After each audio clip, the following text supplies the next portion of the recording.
বন্ধুরা, হার্দিক পান্ডিয়াকে নিয়ে এবার বড় আপডেট সামনে এসেছে। আইপিএল 2027কে ঘিরে হার্দিক পান্ডিয়ার ভবিষ্যৎ নিয়ে জোর আলোচনা শুরু হয়েছে। একের পর এক রিপোর্টে দাবি করা হচ্ছে একাধিক ফ্র্যাঞ্চাইজি হার্দিককে দলে নেওয়ার জন্য আগ্রহ দেখাচ্ছে।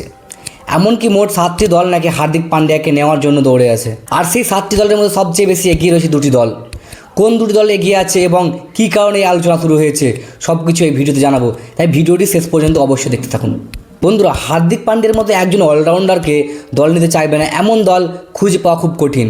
ব্যাট হাতে ম্যাচ ঘুরিয়ে দিতে পারেন, আবার বল হাতেও গুরুত্বপূর্ণ উইকেট তুলে দিতে পারেন। তার সঙ্গে নেতৃত্ব দেওয়ার অভিজ্ঞতাও রয়েছে। তাই যে দল হার্দিককে পাবে সেই দলের শক্তি অনেকটাই বেড়ে যাবে। এই কারণেই আইপিএল 2027-এর আগে তাকে নিয়ে এত আলোচনা চলছে। এবার আছে সবচেয়ে বড় আপডেট। আজকে রিপোর্ট অনুযায়ী চেন্নাই সুপার কিংস নাকি হার্দিক পান্ডিয়াকে দলে নেওয়ার ব্যাপারে আগ্রহ দেখাচ্ছে। কয়েকদিন আগেও বিভিন্ন রিপোর্ট বলা হচ্ছিল চেন্নাই হার্দিককে নেওয়ার ব্যাপারে তেমন আগ্রহী নয়, কিন্তু রিপোর্টে সেই ছবিটা বদলে গেছে। এখন বলা হচ্ছে আইপিএল 2027-এর আগে হার্দিককে দলে নেওয়ার সম্ভাবনা নিয়ে চেন্নাই সুপার কিংস গুরুত্ব দিয়ে ভাবছে। এর পিছনে একটা বড় কারণ বলা হচ্ছে চেন্নাই দলে একজন অভিজ্ঞ পেস বোলিং অলরাউন্ডার প্রয়োজন রয়েছে।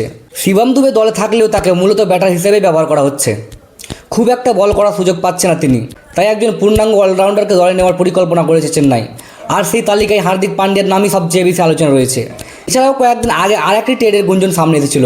সেখানে দাবি করা হয়েছিল চেন্নাই সুপার কিংস নাকি শিবম দুবে এবং খলিল আহমেদকে মুম্বাই ইন্ডিয়ান্সে পাঠিয়ে বদলে হার্দিক পান্ডিয়াকে নেওয়ার পরিকল্পনা করতে পারে। যদিও এই ট্রেড নিয়ে এখন পর্যন্ত কোনো আনুষ্ঠানিক ঘোষণা আসেনি, তাই এটিকে এখন নিশ্চিত খবর বলা যাবে না। তবে এমন সম্ভাবনা নিয়ে আলোচনা চলছে বলেই বিভিন্ন রিপোর্টে উল্লেখ করা হচ্ছে। এখন পর্যন্ত জানা তথ্য অনুযায়ী চেন্নাই সুপার কিংস হার্দিককে দলে নেওয়ার ব্যাপারে আগ্রহী। তবে কিভাবে এই ডিল হতে পারে, ট্রেডের মাধ্যমে নাকি কোনো উপায়ে, সেটা এখনও পরিষ্কার নয়। এবার আসি দ্বিতীয় দলের কথায়। রিপোর্ট অনুযায়ী হার্দিক পান্ডিয়াকে নেওয়ার দৌড়ে চেন্নাইয়ের পাশাপাশি সবচেয়ে এগিয়ে রয়েছেন কলকাতা নাইট রাইডার্স। কেকেআরকে নিয়ে গত কয়েকদিন ধরেই একের পর এক খবর সামনে এসেছিল। বিভিন্ন রিপোর্টে দাবি করা হয়েছে কলকাতা নাইট রাইডার্সের ম্যানেজমেন্ট নাকি মুম্বাই ইন্ডিয়ান্সের সঙ্গে হার্দিক পান্ডিয়াকে ট্রেডে নেওয়ার বিষয়ে আলোচনা করেছে।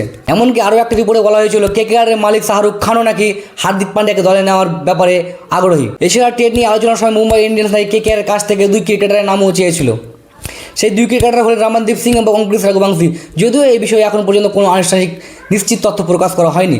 সব কিছু বিভিন্ন রিপোর্ট এবং সূত্রের ভিত্তিতে সামনে এসেছে। সব মিলিয়ে বর্তমান পরিস্থিতি অনুযায়ী হার্দিক পান্ডিয়াকে নিয়ে আইপিএল 2027-এর আগে বড়সড় লড়াই শুরু হয়ে গেছে। মোট 7টি দল তাকে দলে নিতে আগ্রহী দেখাচ্ছে বলে দাবি করা হচ্ছে। তবে এই 7টি দলের মধ্যে সবচেয়ে বেশি আলোচনা রয়েছে চেন্নাই সুপার কিংস এবং কলকাতা নাইট। শেষ পর্যন্ত হার্দিক পান্ডিয়া মুম্বাই ইন্ডিয়ান্স থাকবেন নাকি নতুন কোনো জার্সি দেখা যাবে, সেটাই এখন দেখার বিষয়। বন্ধুরা, এই খবর নিয়ে আপনাদের মতামত কি? যদি হার্দিক পান্ডিয়া মুম্বাই ইন্ডিয়ান্স ছাড়ে তাহলে কোন দলে গেলে সব থেকে বেশি ভালো হবে? অবশ্যই কমেন্ট করে জানাবেন এবং এতে পেজটিকে ফলো করে এবং ভিডিওটি শেয়ার করে দেবেন।